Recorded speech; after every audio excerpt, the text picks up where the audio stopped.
ഒക്കെ ചക്ക ഇട്ടിട്ടുണ്ടെങ്കിൽ നമുക്ക് ഇതുകൊണ്ട് ഇടിച്ചക്കയും കഴിക്കാം. മക്കളെ പഴമൊക്കെ പൊരിച്ചിട്ടും ഇതൊക്കെ ആയിട്ട് തിന്നണണ്ടാ, നല്ല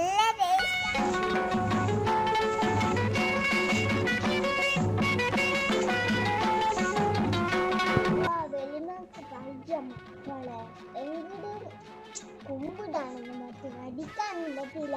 ഇതേത് കുട്ടിയെ ഫോണ് നോക്കിയാൽ ഇരിക്കും, ഒന്നിനും കഴിയില്ല.